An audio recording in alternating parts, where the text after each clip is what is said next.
Hello everyone, it's Estuary here, and welcome to my little corner of the internet, and I want to thank you for clicking on my video. Today I'm going to be walking you through the drawing process of one of my pieces for my tattoo apprenticeship portfolio. I made myself some goals. I said by the end of February of 2018, I was going to have my portfolio completely finished. And then by March, I wanted to have my apprenticeship by the end of March.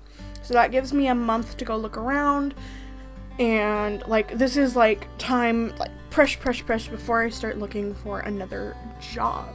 So I gave myself by the end of March, if I don't have it, I'm going to start looking for another job, because I feel like my life is almost stagnant right now, but I think it's because I've just been doing so much work on these pieces. I feel like I'm doing the same thing every day, and then midterms are coming up, so I don't know, I'm in the grind, and I think that's making me feel stagnant, because the more you work, the harder the more it seems like it's far away, because you already put in this much effort, but it's only 10%.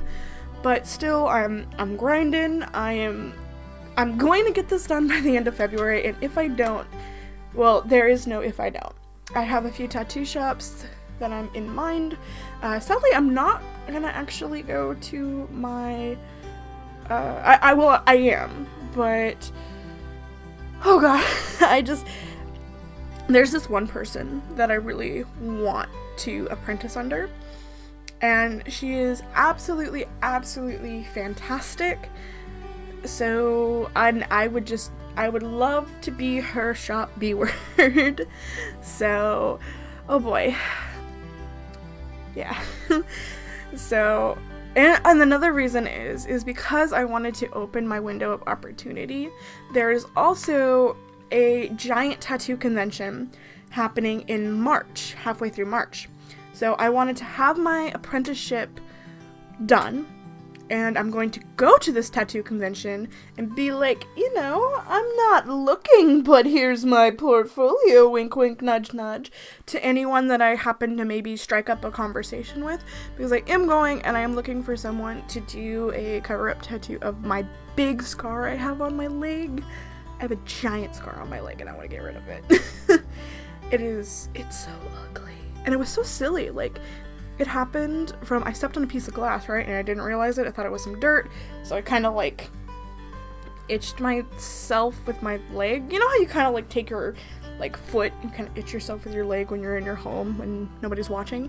Well, that turned out to be a piece of glass. A piece of glass maybe about the size of your pencil tip. And it's left a scar there for about 4 years. And it is huge. It's like 4 inches and just straight down my leg. So I'm like, welp, yeah, it's there and it's ugly. So I want to find someone to look around. So maybe I'm hoping that while also looking around, I'll spark up some conversations and be like, here's my portfolio. And just hopefully by doing this, I will open my, strike up a conversation naturally. I'm hoping, just so I have it and I'm ready. Yeah, so that's on that side of the story. Now I want to explain a little bit about this piece. I was looking on Pinterest, I saw some styles, and I really wanted to just do a girl surrounded by flowers in a really kind of my own take of a traditional style. This is by all means not a quote-unquote super duper traditional style tattoo, but I did throw in some traditional roses in there, and I really like how I'm drawing my traditional roses. I think they look super cute, and especially with the muted greens compared, I just feel like, and I left that third, the bud, kind of muted pastel, I left it that color because then if I do want to change it, I can always go back and put red on top of it. It's harder to do it the opposite way because I am using markers, so that's why I did that. But I think the hair on this was really interesting, and I actually really, really like it. It's definitely not kind of this like traditional, but I wanted to do kind of like this just beautiful kind of like risque girl with these blonde highlights. And I'm not trying to toot my own horn, but you know when you're happy with a piece? I was happy with this. Now, this did take about, 3 weeks to develop. It's absolutely crazy how long, because I started this on my iPad, and then I lined it 4 times, and I'm like, okay, I just want to color this thing already. So I lined it on Procreate and printed it out. I don't necessarily feel I feel like my lines are comfortable enough to where I can line on Procreate, because I don't use any line stabilization software. It's the closest thing you can get. But another reason why I did it this way is because the ink that I use, I don't have any good ink that does not smear with markers. So that, I was just like, I love this piece so much, I'm not even gonna risk it. Because the ink on the computer dries instantly. But I do, in my portfolio, the majority of my pieces are lined by hand.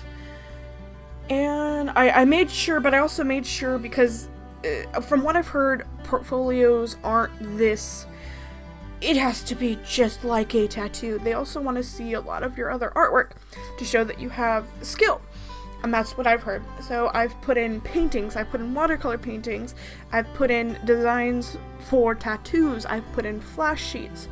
My flash sheets were another thing I did digital, just because I wanted it to look really nice. And with that, I was able to give it a really, really, really clean background. I did do the coloring traditional though. So, again, I want this kind of mixture in here. And I also feel in this drawing and practicing in this style, I'm trying to go a little more realistic, and I feel like my art is very quickly developing. I definitely see significant progress between my pieces I did a month ago or 2 months ago when I started this portfolio to now.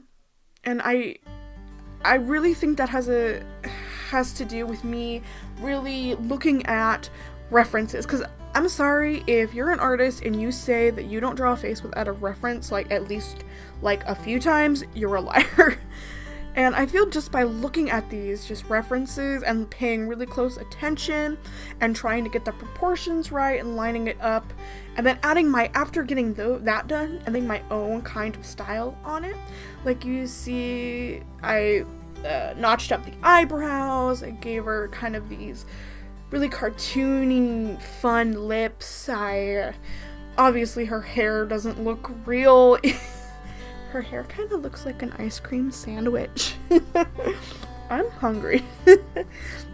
No, I just ate, but God, it really does look like an ice cream sandwich.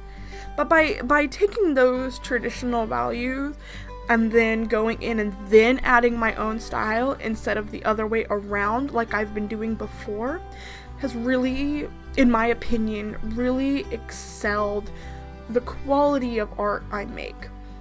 Now, I chose to do marker for this portfolio because you can get the really, really, really clean, bold colors. And I have markers, I want to use them, but I also went and I invested in a really good set of colored pencils. Not only because of this, but I know I'm going to use it in the future. So I invested in like a small set of polychromos, and oh my god, they're so beautiful. I did a coloring of one of my other pieces.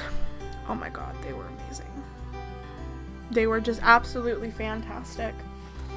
But I feel like I'm getting a lot of different techniques in there.